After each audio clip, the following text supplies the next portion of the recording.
विचारधारा का जो भी अतिरिक्त आग्रह होगा वो एक समय के बाद रचना को कर्मकांड में बदल देता है। और उसी तरह इसी रचना में अगर कलात्मकता का अतिरेक हुआ, ज्यादा उसमें कलाकारी दिखाने की कोशिश हुई, वो नक्काशी में बदल जाती है। तो ये जो कसीदाकारी और ये जो कर्मकांड, इसके बीच का जो रास्ता है, उसके बीच के रास्ते में आनंद चलता है। और ये पता नहीं कहां से इसने किस कोच से सीखा है, दाएं हाथ से भी गेंद फेंकता है, बाएं हाथ से भी गेंद फेंकता है। उसके कारण कोई इसको समझ नहीं पाता कि राइटिस्ट है कि लेफ्टिस्ट है। तो भाई आज मैं तुमसे पूछना चाहता हूँ कि ये खेल सीखा कहां से? खेल तो अंतर्भूत होता है, कुछ सीखे कैसे, अपने आप आता है। और दूसरा क्या है कि हर लेखक जो है अपनी स्टाइल से लिखता है और अपने लिखने की दुनिया को अपने हिसाब से रचता है। ये कभी संभव नहीं हो सकता कि मनोज चोपड़ा की तरह लिख सके या मनोज दूसरा लिख सके। अगर हम मामूल लिखने की कोशिश भी करेंगे उसकी, तो हम उस तरह नहीं बन पाएंगे, ये संभव है ही नहीं।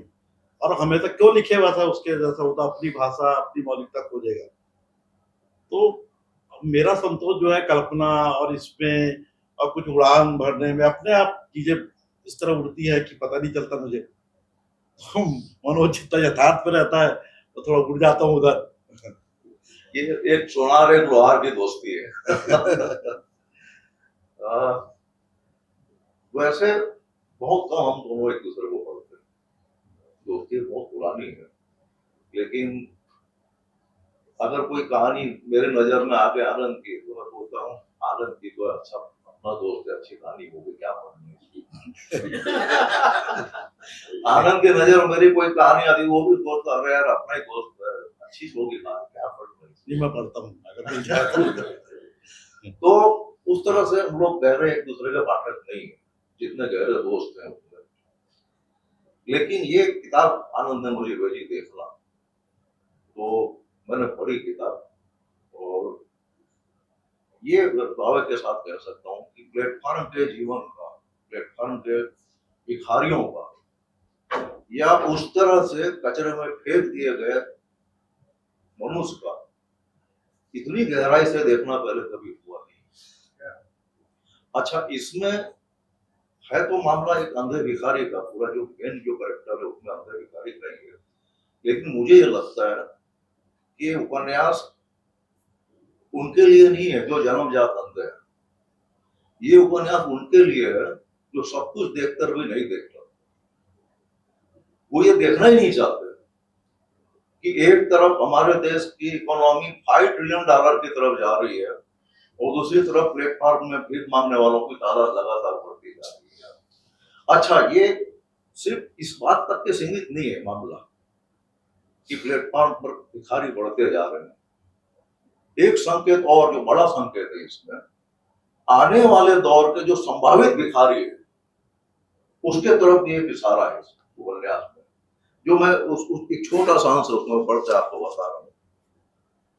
तो देखना कोई बोला नहीं है। जनरल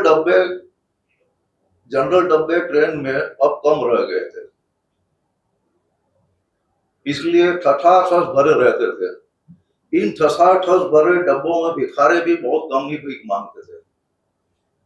वे आमतौर पर इन डब्बों को छोड़ देते थे कि यहाँ मेहनत और झिकझिक अधिक थी और भीख कम थी। कई बार जनरल डिब्बे की भीड़ को देखकर लगता था कि यह पूरी भीड़ भी भीख मांगने जा रही है।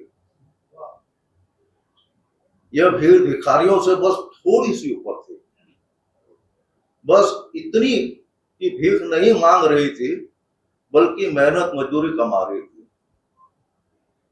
मजदूरी न मिले और भूख इतनी जग जाए कि असहनीय हो जाए तो यह भीड़ कभी भी भीख की ओर फिसल सकती थी।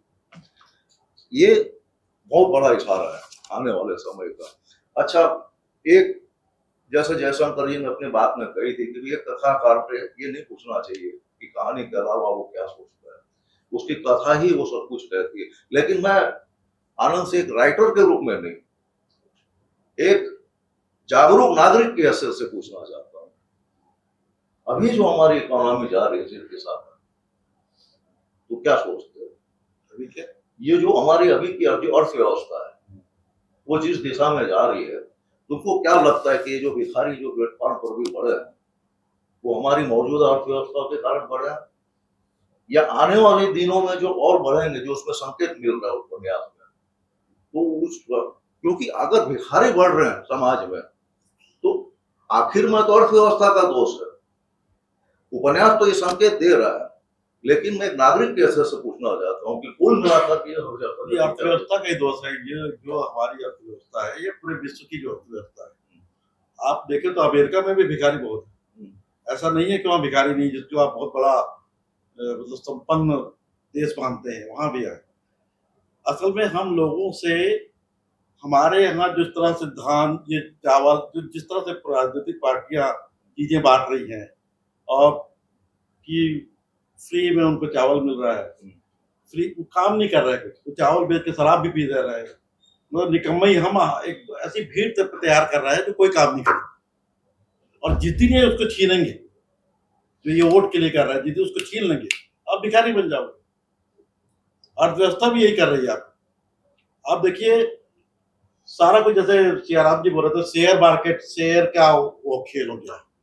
पहले जो तो टाटा का उन्होंने उदाहरण दिया, अच्छा सोचते थे, पर अभी क्या है, अंबानी और अडानी जैसे जो आए हैं, इनका पूंजीवाद जो है सब चीज सारी सरकारी चीजों खरीद रहे हैं। पता नहीं कितने सारे जहाज आ रहा है, उससे पोर्ट खरीद लिया है, बहुत सारा सामान आ रहा है चोरी का, नशे की चीजें आ रही हैं, सब कुछ के मालिक वो हैं जो खुद बेचना चाह रहे हैं। तो हमारा जो आम नागरिक है, जो नीचे तबके का आदमी है, उसके लिए बहुत गुंजाइश बची नहीं, उसके हाथ में कुछ बचा ही नहीं। आप देखो हड़ताल ही नहीं होती, कहाँ हो रहा है? तो मेरे ख्याल से स्थिति तो बहुत ही खराब है, पहले से ज्यादा भयावह है।